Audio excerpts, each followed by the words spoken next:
আসসালামু আলাইকুম। আমি যে এতদিন থেকে কষ্ট করতেছি বা ভিডিও করতেছি বা সময়টা ব্যয় করতেছি এই কাজে, আজকে আমার এই কষ্টের সার্থকতা এসেছে। কারণ হচ্ছে আপনাদের ফিডব্যাকের কারণে আসলে এতটাই ভাল লাগতেছে যে আপনারা যখন বলেন যে ভাই আপনার পরামর্শ অনুযায়ী ভুট্টা চাষ করে আলহামদুলিল্লাহ আমাদের মানে চরে বা আমাদের পাতারে বা আমাদের যতগুলা ভুট্টা চাষি আছে সবচেয়ে আমার ভুট্টা ভালো হয়েছে। আসলে এটা শুনে আত্মা জুড়িয়ে যাচ্ছে। কারণ হচ্ছে আমি কিন্তু মূলত আপনাদের কাছে কোনো টাকা পয়সার বিনিময়ে আমি কোনো পরামর্শ দিচ্ছি না। আবার দ্বিতীয় কথা হচ্ছে যে আমি কিন্তু কোনো কিছু যে বিক্রি করার জন্য যে ভিডিও করি সেটাও কিন্তু না।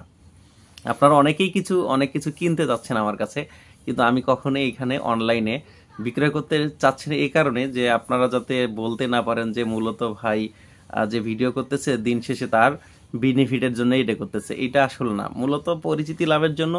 আর দ্বিতীয় হচ্ছে যে আপনাদের যে একটু ফিডব্যাক, আপনারা যখন বলেন যে ভাই আমার এইটা করে বা আপনার এই পরামর্শ অনুযায়ী আমার এইটার উপকার হয়েছে, এইটাই হচ্ছে মূলত সার্থকতা। না হলে যে এইখান থেকে যে আহামরি ইনকাম করা বা এইটা করা ওইটা করা এইটা না। আপনাদের আমি বলেছিলাম যে আপনাদের যে ভুট্টার ভিডিওগুলা আমার হোয়াটসঅ্যাপে দেওয়ার জন্য অনেকেই যারা যারা আলহামদুলিল্লাহ ভালোভাবে মানে সফল হয়েছেন।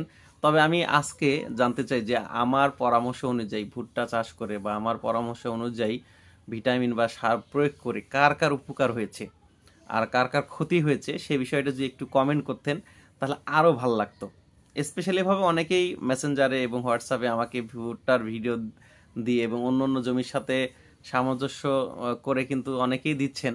তবে যারা যারা এখন পর্যন্ত দেননি তাদের জন্যই বলতেছি যে আসলে আপনারা কারা কারা আমার এই ভিডিও দ্বারা মানে উপকার হচ্ছেন, আজকে মূলত এইটা জানার জন্যই ভিডিও করা।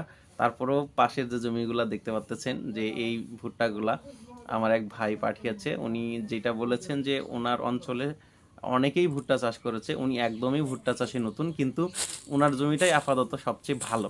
এইটা শুনে আমার মানে অন্তরটা অনেকটা শান্তি পেয়েছে। এই কারণেই ভাবলাম যে আপনাদের সাথে একটু পরামর্শ করি যে আসলে আর কার কার উপকার হয়েছে, তবে আর কার কার ক্ষতি হয়েছে সে বিষয়টাও জানার ইচ্ছা হচ্ছে যে যদি কারো ক্ষতি হয়ে থাকে সেক্ষেত্রেও আমি চেষ্টা করব তার পাশে থাকার জন্য যেভাবেই হোক। যদি কোনো কারণে আমার দ্বারা ক্ষতি হয়ে থাকে আমি যেভাবেই হোক তার ক্ষতিপূরণ দেওয়ার চেষ্টা করব ইনশাল্লাহ।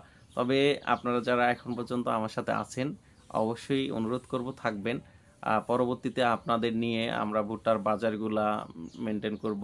তারপরে হচ্ছে ভুট্টার কোন জাতগুলা একটু ভালো হয় সে বিষয়গুলো নিয়ে আলোচনা করব এবং ফলনও কেমন হয় সেটাও প্রতিনিয়ত আমরা জানতে পারবো।